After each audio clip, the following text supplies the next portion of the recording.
sexy thing. Excuse me. I'm sorry. Well, this is your last show. And, it is indeed, yes. I've wore the shortest skirt I could possibly find for you, sorry, obviously. I lost control. Have a Did seat you? there. Oh, as long as there's no quivering hands around here. Oh, no, there's one or two over there, but you're well away from those. Now, during the course of the introduction, I suggested that, you know, you always defined page 3, and it's true. I mean, if you asked anyone in the audience to name page 3 models, they'd probably name you first. Oh, yeah, I'm sure. Well, I guess probably because I was the youngest ever page 3 girl. Yeah. When I was first offered a contract, I was still at school, studying for my A-levels, and the Sun had seen my picture and wanted to sign me up for a 4-year deal. Yeah. So it's the first time, in actual fact, that the Sun wanted to sign somebody exclusively, because at the time the Sun and the Mirror were in competition. They both had topless girls. And so they signed me up at 16, and I remember I needed £1 in the Abbey National. It was great. And they signed me up for 4 years, and obviously I saw it as an ongoing career rather than just a one-off picture thing. Well, does it upset you that people think of you in that way? And I'm sure some people do, because you've done so many things. I mentioned the number of hits you have. People don't seem to realise how successful you've been as a singer, and that's only one thing. Do you find that that kind of haunts you?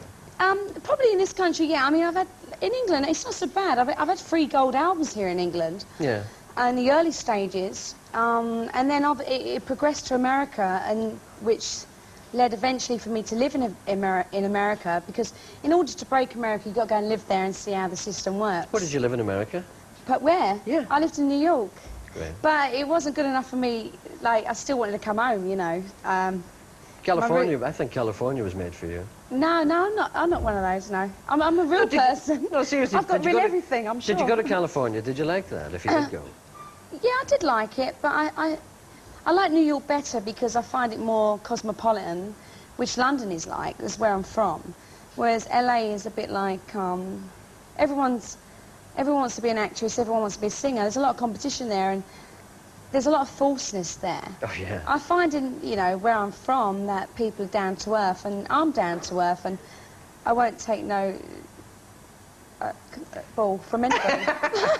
Also, I read in the paper also that Baywatch were after you, or they said they were anyway. Were they? Yeah. Were you not interested? Yeah, I am actually. I mean, I love swimming, and I can float well. No. I'm a really good swimmer, and I think Baywatch is a great, for example, in America for me at the moment, I'm launching a new album, and I haven't launched an album there for like a couple of years, so an episode in Baywatch will obviously relaunch me and remind people who Sam Fox is. Do the world And that's good. what I'm in training for at the moment. I'm actually training at the moment. You're in good shape. I must say, you're in good shape. The health is just glowing. You're glowing. I wanted to take my jacket off, actually, but the only thing is this thing's stuck here, so I'm sorry. Of course, that's quite all right. So I was going to show my biceps, but I can't. You did an exercise video with Barry Very quiet McGuigan. audience tonight. No, it's not they're quiet. They're just stunned by you. They talk amongst themselves when I come on. When they come on, they look at you. You did an exercise video with Barry McGuigan. I did indeed. Are you fit as well? Yeah, I'm very fit.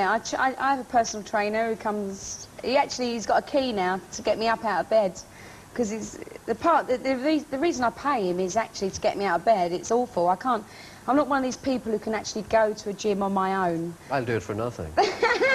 Would you? I will. I'll call everyone. Listen, tomorrow morning at 7 o'clock. Okay, I'll see you. We'll discuss details later. I'll come along with the old lamplighter. Do you? No, but apart from that, you know, you have done other things.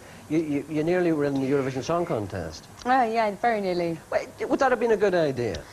Well, it was my mum's idea. You were a singer called Law and Order. Yeah, we did. Well, what happened was, I wrote a song a couple of years ago called Go for the Heart, which obviously, you know, if you were watching, you'd heard. But, and I wrote it a couple of years ago. Then my mum read about the Song for Europe coming up, and she said, oh, Sam, it's a perfect song for the Song for Europe. So we entered it, I entered it under another name. Because if I'd entered it under my own name, it could have gone against me or for me. I didn't want to take the chance.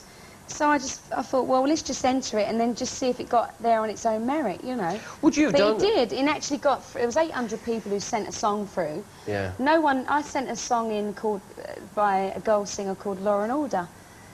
And it got picked. But unfortunately, obviously, it never won. A rap song won, which obviously Jonathan King was trying to change the face That's right. of the Eurovision, but I don't think Norway and Ireland and France were doing that this year. It's all, I think Song for Europe should be just good songs, good melodies, and a song where everyone can sing along to. A bit like that one, really. Would you, if you had been asked to represent Britain to sing in the Eurovision Song Contest, would you have done it? I think you'd have been very silly to do it. Why? Because, I mean, you don't need that. You couldn't afford that kind of failure. You're big enough not to need that kind of failure. Listen, I failed in... Listen, you mustn't be frightened of failures. Do you know what I mean? I won. But even if you win in Eurovision, it's a failure. Yeah, but who cares? Music is music, right? Yeah, music should be enjoyed. Yeah. Why? You know, there's a lot of musicians who take, you know, who represent music in a way, whether it be political, or whether it be fun, or whether it be a message, you know, about life. Okay. But my music is about having fun. Yeah. And that's what I think Song for Europe should be, is about all the nations coming together, giving their music, and just having fun. That's what music should be, don't you think, everyone? It should be enjoyed and danced to and be happy. Yes, they think that. What's going on in, you know, in the world? We can all watch it on the news. But I mean, you're not all funsy wunsy. I mean, funsy wunsy. You're not all funsy wunsy. What's that mean? Because you're concerned about other things. I mean, you're heading off to Romania tomorrow. Yeah, I am. Yeah. I mean, I'm always heading off to various countries but every week. You've got a special interest in Romania. I know you're doing a gig there, but I mean, you're not just going there to make a few quid. No, I mean, like, for example, being an international star, which obviously the last 12 years that I've become, it's probably not in a country in the world that doesn't know Sam Fox, which is quite amazing. Absolutely.